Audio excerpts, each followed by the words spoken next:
was like, shit, I gotta call this guy back. But shoot, Earl, I do appreciate you hopping on here, man. Like we are saying a second ago, like the goal here is to just kind of let you talk and kind of ideally give some help to people who are coming up in the industry. But before we can let you give that information, we got to hear more about you, what you do, why you do it, what else you do, and yeah, man, tell us a Yeah, little bit about it. absolutely.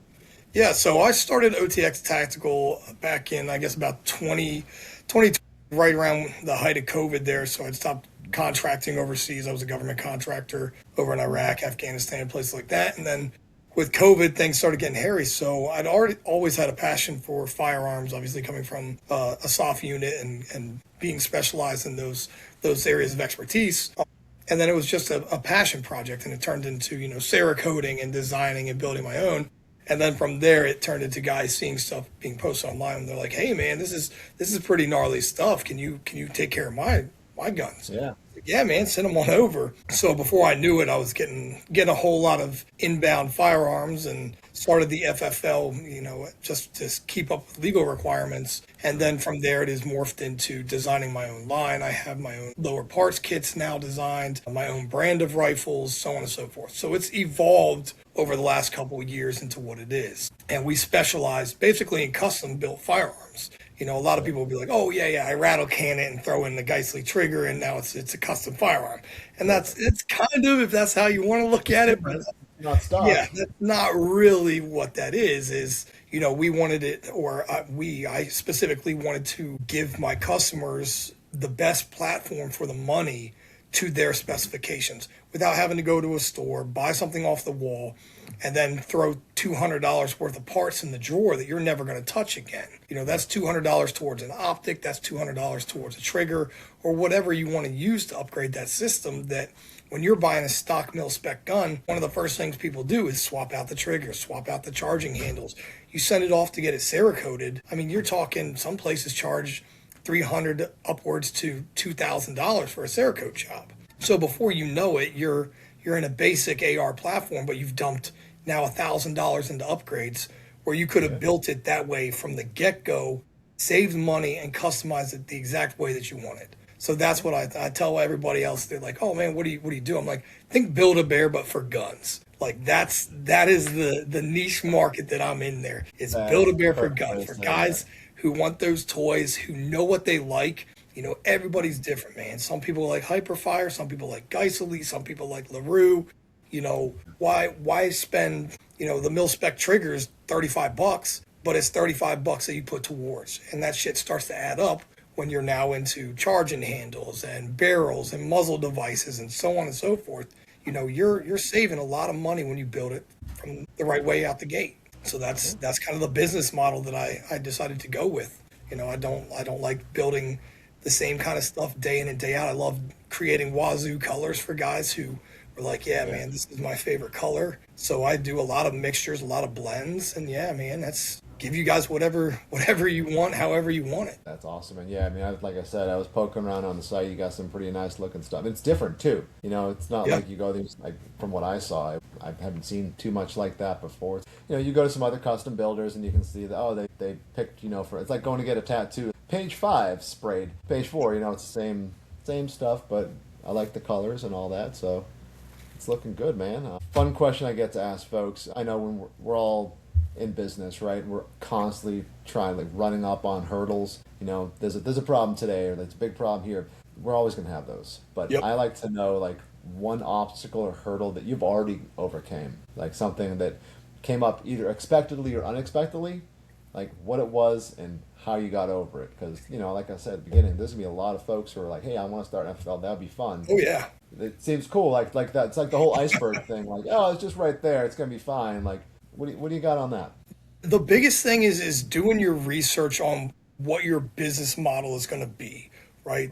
You can be an FFL, right? If your goal is to be able to just turn and burn, sell guns to friends and family, yourself, whatever it may be, then you can get your basic FFL. Whereas if your niche and the direction you want to take your business is into manufacturing, and you have a passion for design and a passion for, customization, you really need to kind of pinpoint the direction that you want the business to go. And that was something I learned too, because again, without, knowing a lot of people in the industry when I first started, understanding where you're going to get your parts from, right? And how to balance your margins and really the direction you want to take that in so that you can make the most money while saving your people money at the same time. It really comes down to doing a lot of recon on saying, okay, this is the model I want to use. These are the avenues that I'm going to get to that model for.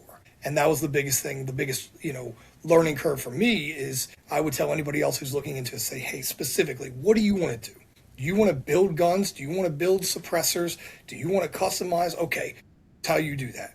If you just want to be a shop and carry other brands, okay, that's fine too. Here's how you do it. Set up your distribution accounts. Set up your accounts with your Sports Souths and your RSRs and your Xanders and guys like that. But it just really depends on what it is that those guys want to do. So do your homework and really figure out the direction that you want to take it. Because especially in the firearms industry or the tactical industry, when you're producing products, having the right vendors, having the right manufacturers is going to save you a hell of a lot of heartache in having to redo things. And I'll give you the example. The first line that I launched, I went through a manufacturer and designed it with him, and he had horrible quality control. I spent more time pretty much undoing the shit that he did than I did building the guns for my guys.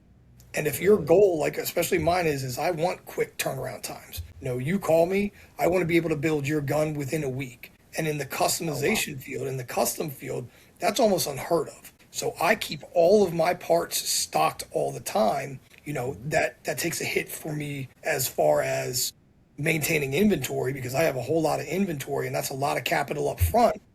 Yeah, it's that balance though. Yep. But that allows me to get your rifle in your hands faster that way. So there's a little bit of balance. And I've kind of figured out over the years, like, okay, how much inventory do I need to maintain at all times?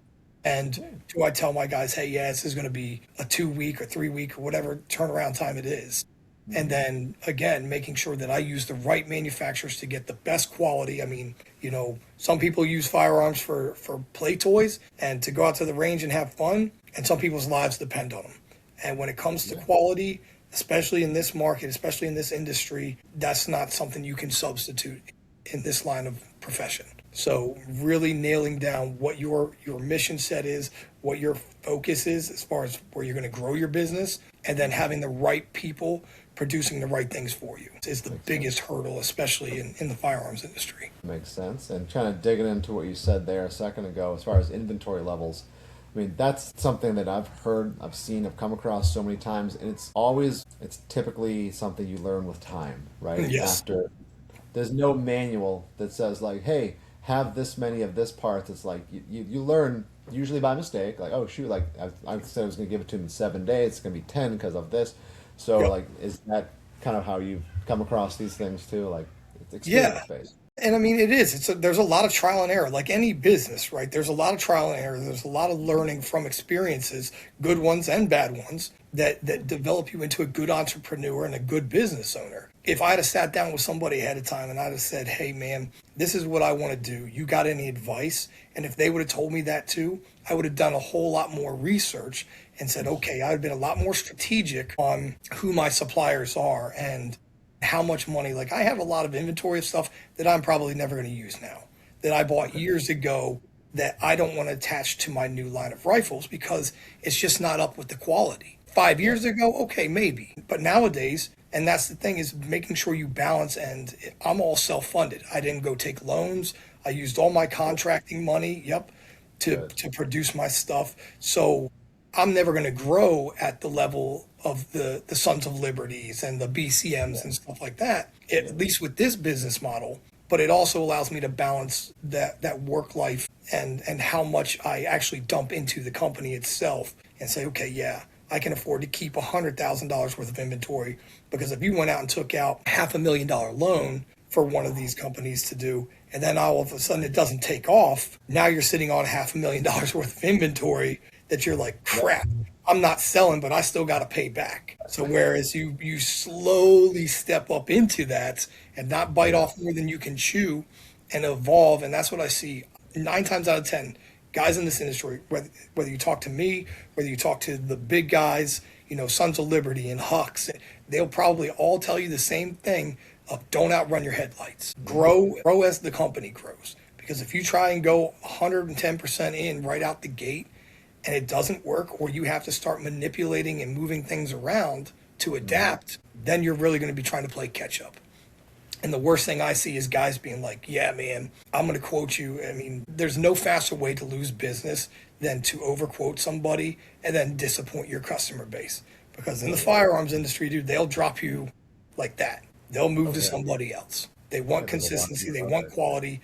You tell them you're going to have a rifle turned around in a month. Damn well better have that rifle turned around in a month. Because if not, they're going to be calling, hey, dude, where's my firearm? Why is this not ready yet? You told me a month. It's always better to overquote a little bit than underquote. But I mean, I've looked at brands. There's a company out there now that some of these guys, dude, have had people's firearms for 2 years. That's just unrealistic. It's unrealistic because they grew too fast. They didn't scale appropriately. And now you have a lot of your customer base that have dropped you because you didn't keep up.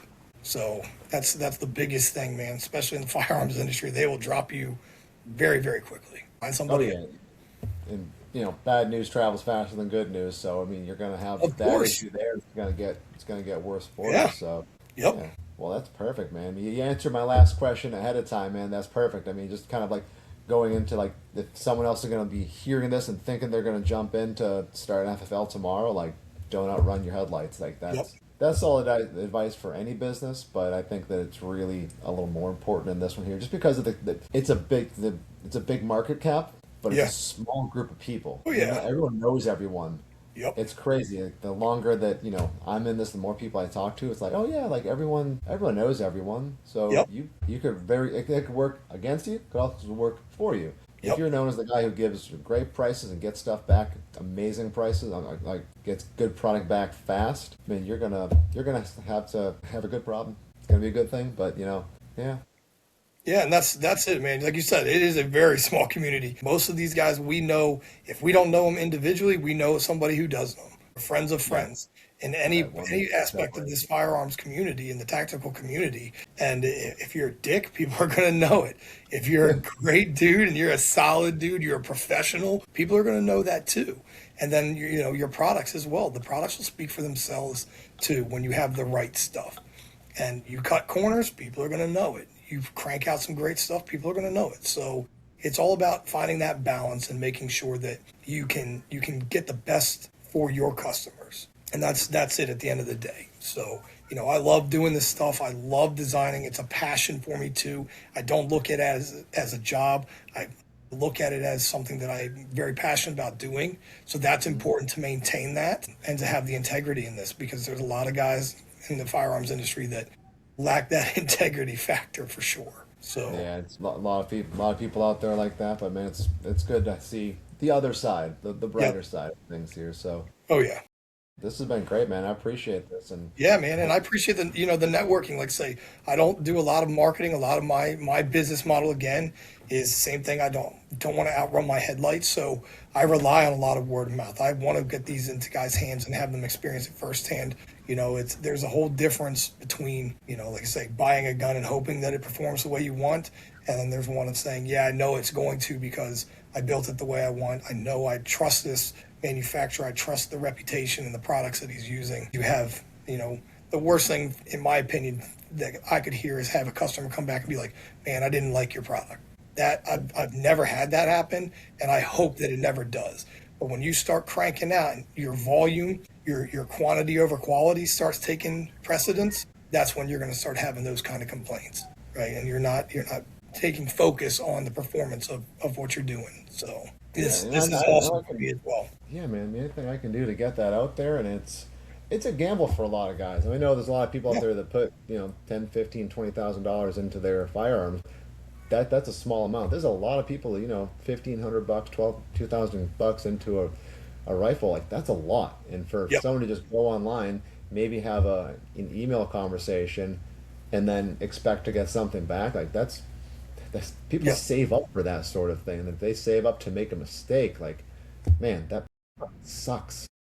And I like having these kind of conversations too, especially with first-time gun buyers or gun buyers who are evolving from the basic level into, a more advanced, a more mid-tier platform, things like that, because they're going to have questions, right? If you have a question and you don't know so much about the product and you call up, I'm just going to use Geissley. I love those guys. They're great. They're fantastic products, so I'm not shitting on them. But if you were to call those guys up and say, hey, I have questions about these types of things. I really want to know, like, what's the performance based over this length versus this gas and all this other stuff, right?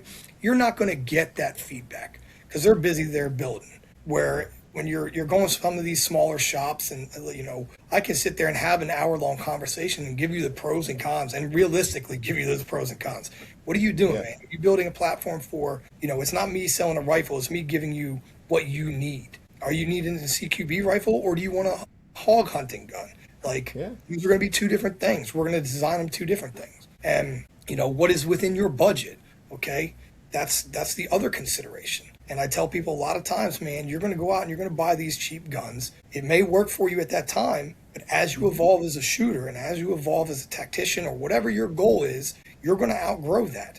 And you're going to take that $500 or $600 or $1,000 gun that you upgraded, and it's going to sit in your safe that you're never going to touch again. You might as well build it right the first time. Get something that you're not going to outgrow, or if you do, at least it's going to have good resale value.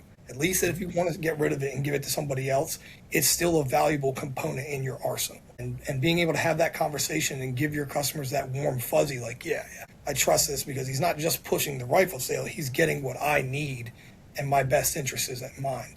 And you don't get that with a lot of the big box brands and a lot of that. You just don't get the personalized effect of it. So at least with the small kind of stuff, that's a cool way that I like to do business is call me up, man. You got questions about it? You got concerns? You not quite sure? Dude, we'll sit here. I'll talk guns all day long. Hey, that's the benefit of doing something you actually give a shit about, you're passionate about. And I can speak from my perspective. I had a very similar situation when I built my first rifle. I had a Zoom call for an hour with someone and just tons of questions, dumb questions, because it's the first time building this stuff. But they handled it perfectly.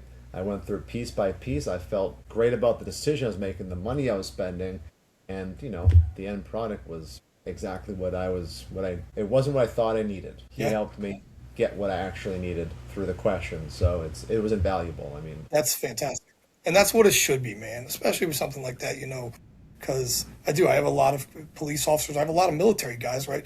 They're very still stuck in their ways of what they use in GWAT or what they're comfortable with their department issues and so on and so forth. Like, man, there's a big, big world in that firearms industry from what you're getting your standard issue stuff for. Yeah.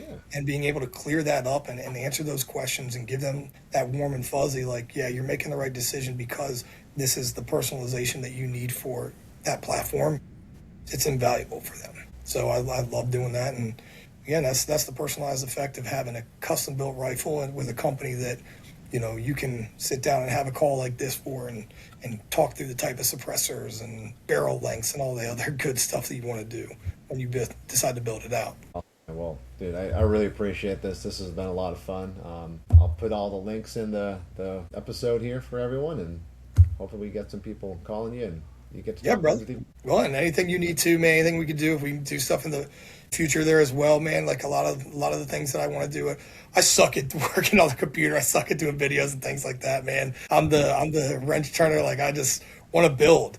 So, but I need to do better as well as far as marketing the products and things I have so that people can see them. And anytime you guys want to do like product highlights and things like that, man, and comparisons or stuff like that, so that people make sure that they're not spending their money on junk, whether it's, suppressors or whatever else is on the market being manufactured out there.